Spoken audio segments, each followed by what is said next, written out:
ચાલો આજે આપણે ભાવનગર જિલ્લાના એક નાનકડા ગામ સરતાનપરની મુલાકાત લઈએ.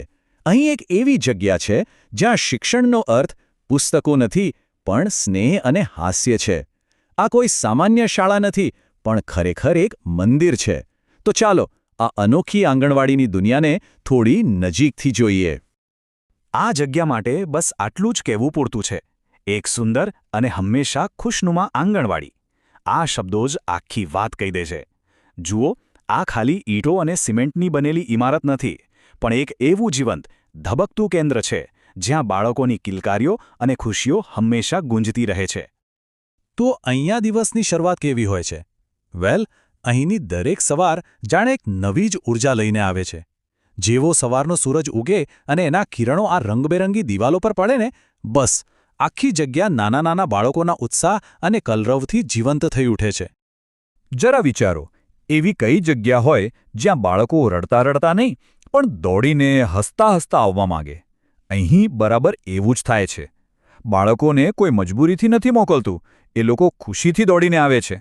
અને મને લાગે છે કે આ જ આ જગ્યાની સૌથી મોટી સફળતા છે. પણ એવું તો શું છે આ જગ્યામાં જે બાળકોને આટલું બધું આકર્ષે છે? અહીંની દિવાલો જુઓ, એ ખાલી દિવાલો નથી, એ બાળકોની કલ્પનાઓથી ભરેલી છે. એમના જ હાથે બનાવેલા ચિત્રો, રંગબેરંગી પોસ્ટરો, ખૂણામાં પડેલા રમકડા, આ બધું મળીને એક એવું વાતાવરણ બનાવે છે જે શાળા જેવું નહીં પણ પોતાના ઘર જેવું લાગે. અને આ બધાને એકસાથે જોડીને રાખનાર કોણ છે? એ છે રસીલાબેન ચૌહાણ. એમને તમે ખાલી એક આંગણવાડી કાર્યકર ના કહી શકો. એ તો આ બાળકો માટે મિત્ર છે, માર્ગદર્શક છે અને ક્યારેક તો એમના માટે મા પણ બની જાય છે. એમનો જે સ્નેહ છે ને, એ જ આ જગ્યાનો સાચો આત્મા છે. અચ્છા, તો અહીંયા ભણાવવામાં શું આવે છે? મોટા મોટા પુસ્તકો? નહીં, અહીંયા તો શીખવાની રીત જ અલગ છે. અહીં શીખવાનો મતલબ છે રમતગમત અને સંગીત. અને આ એક એવો અભ્યાસક્રમ છે જે સીધો બાળકોના દિલમાં ઉતરી જાય છે. જુઓ, બધા બાળકો કેવા મસ્ત ગોળ કુંડાળું વળીને બેઠા છે, તાળીઓ પાડે છે, રમે છે. આખા ઓરડામાં બસ એમના હસવાનો જ અવાજ આવે છે. અને આ ખાલી રમત નથી હો, રમતા રમતા જે લોકો એકબીજાનો સાથ આપતા શીખે છે, ટીમવર્ક શીખે છે.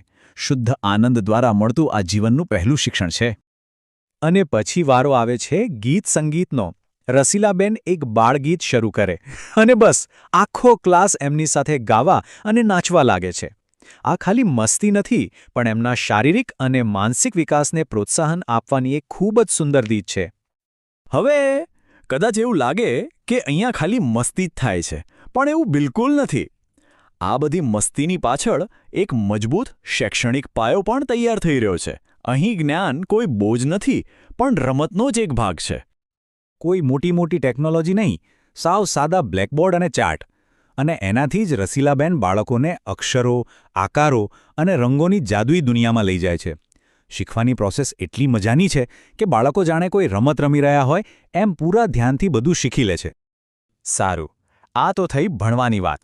પણ શીખવા માટે તન અને મન બંને સ્વસ્થ હોવા જરૂરી છે, ખરું ને? એટલે જ આ આંગણવાડીમાં બાળકોના શારીરિક વિકાસ પર પણ એટલું જ ધ્યાન અપાય છે.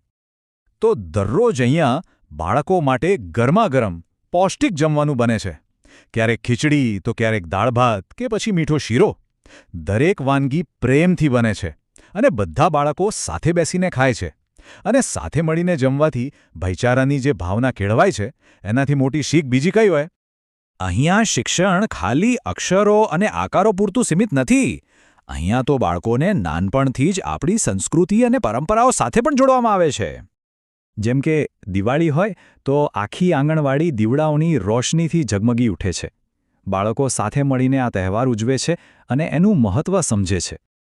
પછી આવે ઉત્તરાયણ અને આકાશમાં રંગબેરંગી પતંગોની સાથે જાણે બાળકોની ખુશીઓ અને સપનાઓ પણ ઉડવા લાગે છે. અને જન્માષ્ટમીમાં તો પૂછવું જ શું! આખી આંગણવાડી ગોકુળ બની જાય. મટકી ફોડ હોય, રાસ ગરબા હોય, બસ ચારે બાજુ આનંદ જ આનંદ. આ જ રીતે તો બાળકો આપણા મૂળ સાથે જોડાયેલા રહે છે. તો આમ દિવસ પૂરો થાય છે, પણ શું અહીંયા મળેલા સંસ્કાર અને પ્રેમ પણ પૂરા થઈ જાય છે? ના, એ તો બાળકોની સાથે જીવનભર રહે છે. આ ખાલી એક દિવસની વાત નથી, આ એમના આખા ભવિષ્યના નિર્માણની વાત છે. દિવસના અંતે રસીલાબેન દરેક બાળકને એટલા જ પ્રેમથી વિદાય આપે છે જેટલા પ્રેમથી એમણે સવારે સ્વાગત કર્યું હતું. આ રોજનું ચક્ર છે જે રસીલાબેન અને બાળકો વચ્ચેના સંબંધને વધુને વધુ મજબૂત બનાવે છે. તો આ બધું જોયા પછી એક સવાલ મનમાં આવે છે. આ જગ્યા ખરેખર છે શું? શું આ ખાલી એક સરકારી યોજના હેઠળ ચાલતું કેન્દ્ર છે કે પછી એનાથી ઘણું વધારે કંઈક વિશેષ છે? અને જવાબ એકદમ સીધો અને સ્પષ્ટ છે. આ જગ્યાની સાચી તાકાત એની ઇમારત કે સુવિધાઓ નથી. એની તાકાત છે રસીલાબેન ચૌહાણનો અતૂટ સ્નેહ અને એમનું નિસ્વાર્થ સમર્પણ. આ એ જ રોશની છે જે અહીંના દરેક બાળકના ભવિષ્યને ઉજાડી રહી છે. એટલે જ આપણે પૂરા વિશ્વાસ સાથે કહી શકીએ કે સરતાનપર ગામની આ આંગણવાડી માત્ર શીખવાની જગ્યા નથી, પરંતુ પ્રેમ, સંસ્કાર અને ખુશીઓનું ઘર છે. એક એવું સાચું ઘર જે આવનારી પેઢીના ભવિષ્યનું નિર્માણ કરી રહ્યું છે. અને આ જ આનું સાચું મહત્વ છે. જરા આ વાક્ય પર ધ્યાન આપો. ભરતભાઈના આવા સરસ વિડીયો જોવા માટે ભરતભાઈની ચેનલને સબસ્ક્રાઇબ કરો.